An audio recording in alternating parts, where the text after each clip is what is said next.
Welcome. Welcome back to the Private Investigator Experience podcast. I'm your host, Phil Little, President and CEO of West Coast Detectives International, a 104-year-old global security firm.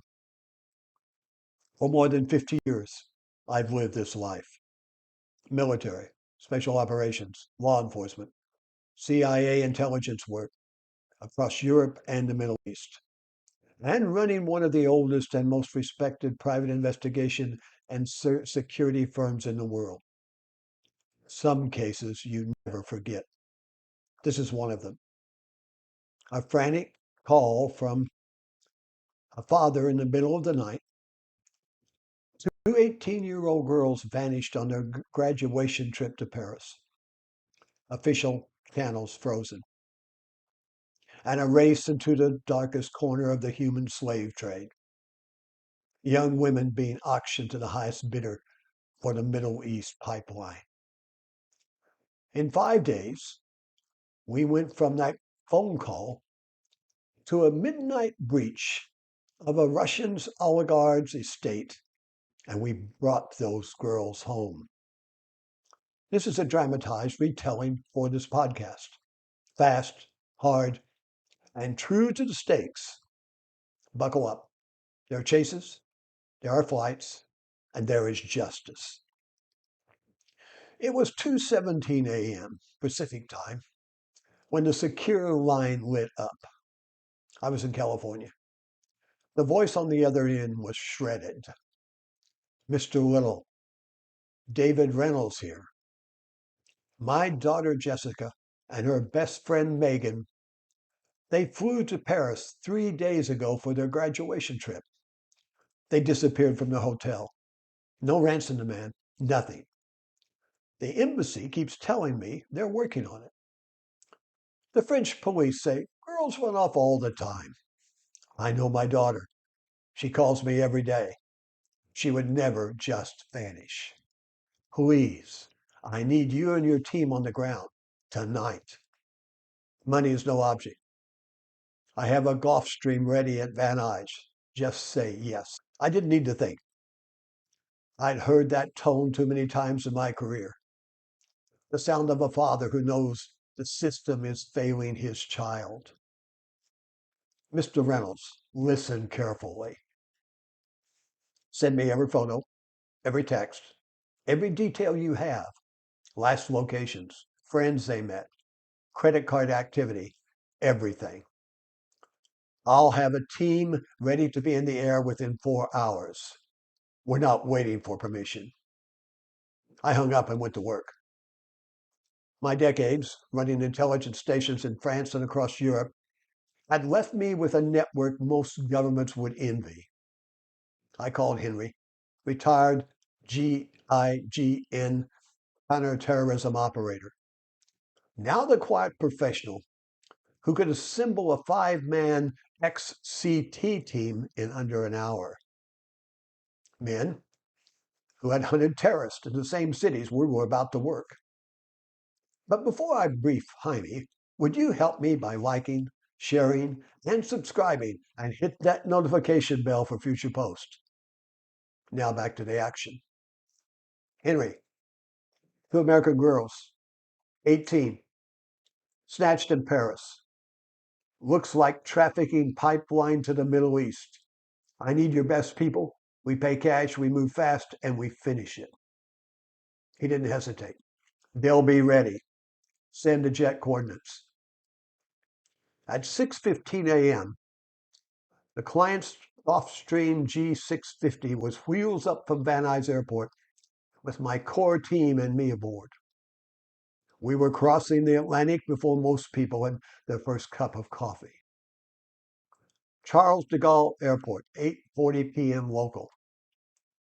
Henry met us on the tarmac with 2 black vans and 5 hard-looking operators, ex-French raid and ex-DGSE men who spoke the language of shadows fluently. We paid them well. They knew the rules. Results over rules.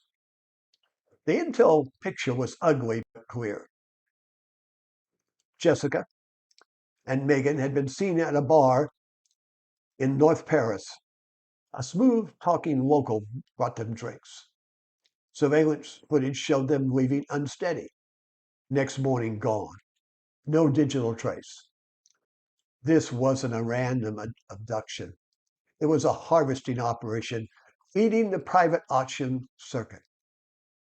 We started with a low-level recruiter the French team had flagged before, a weasel they called La Rat.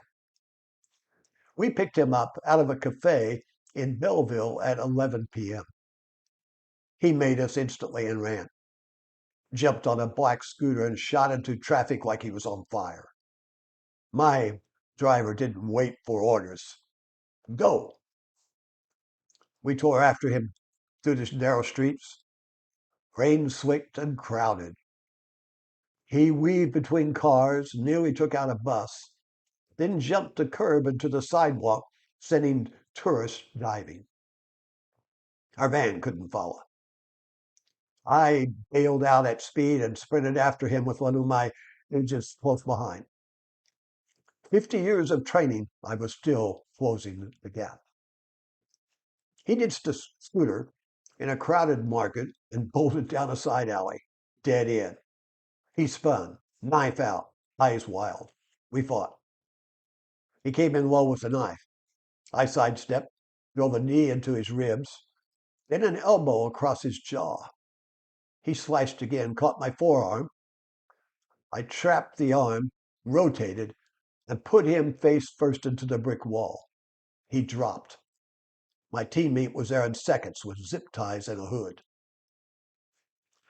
Back at the safe house, we didn't waste time with conversation.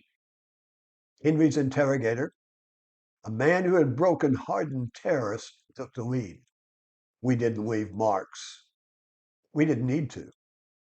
After 15 minutes of focused pressure and a clear message that his life was now measured in minutes, unless he talked, La Rat broke.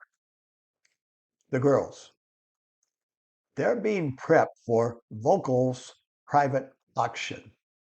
Alexei Vokal, Russian, big money. The Chateau outside Paris. Midnight in 2 days. High rollers flying in from the Gulf. They're selling them into the pipeline. That name hit like a hammer. Volker wasn't some street pimp. He was protected, connected, and very, very careful. But he had never gone up against a team that didn't care about jurisdiction or politics. The next 48 hours were a blur of surveillance, more leads, and controlled violence. We had a handler's apartment above a club in the outskirts of Paris. Dynamic entry, flashbangs. One of my operators took a bottle across the temple but kept fighting. Pure Delta train stubbornness. We extracted fresh intel, confirming the auction location and timeline. We moved to surveillance on the estate. It was a sprawling 18th century chateau with modern security layered on top.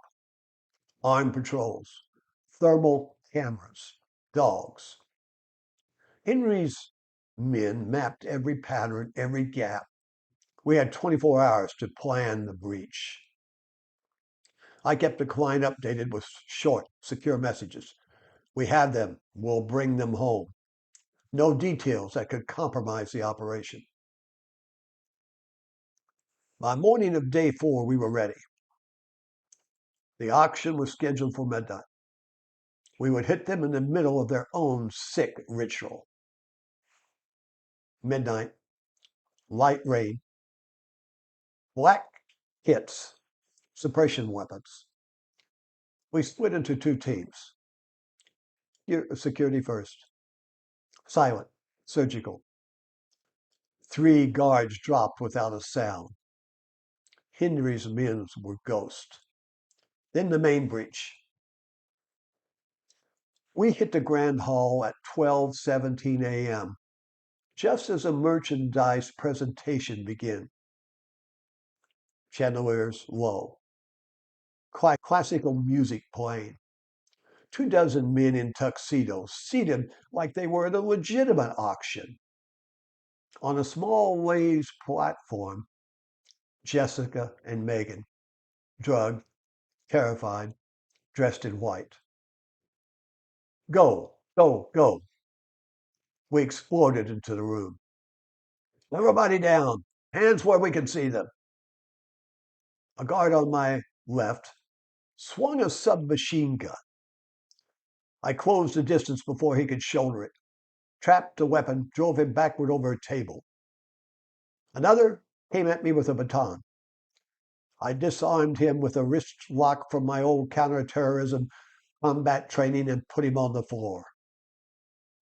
Volker, tall, silver head, perfectly tailored, tried to slip toward a side exit.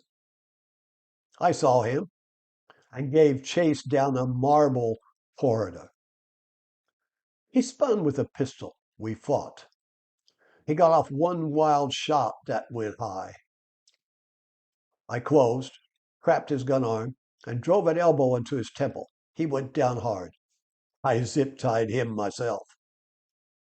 In the main hall, my team had the situation contained. 2 of Vogel's men were down. The rest were on their knees. Jessica and Megan were shaking, crying, but alive. I cut their bindings myself. It's over. Your father sent us. You're going home tonight. They collapsed into our arms, and we wrapped them in jackets and moved them to the exit vehicles. More security was arriving. We had a short, brutal, running fight on the estate roads. Our SUVs versus their chase cars. One of Henry's men put 2 rounds into an engine block. Another vehicle tried to ram us. We forced it into a ditch. Then we were gone into the night. The girls secured in the back. 5 days from a father's desperate call in California to 2 rescued daughters on French soil. We handed Vogel and his entire network names, ledgers, buy list to Henry's trusted contacts in French law enforcement with enough evidence to dismantle the operation. The girls were on our client's plane with us on a flight home, and within 24 hours united with their father on the tarmac in California, scared, traumatized, but alive and free. This is what happens when the official system moves too slow and you have a team built over 5 decades of real operations, military, CIA, law enforcement, and private sector professionals who understand that sometimes the only way to win is to move faster and harder than the enemy. We don't do this for glory. We do it because prevention is less costly than enforcement. But when enforcement is required, you want operators who deliver results, not excuses. If you're listening and you're facing a situation where the system is failing someone you love, a child, a family member, an employee, don't wait for another committee meeting. Reach out.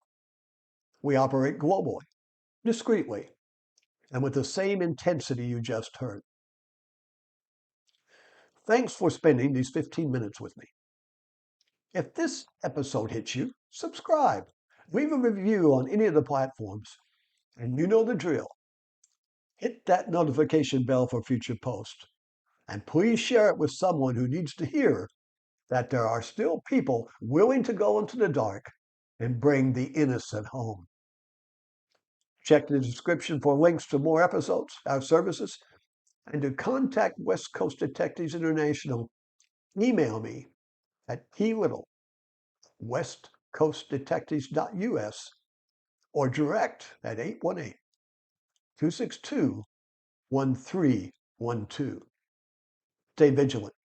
Stay prepared. May God bless you and your families. And may God bless America. This is Phil Little, out.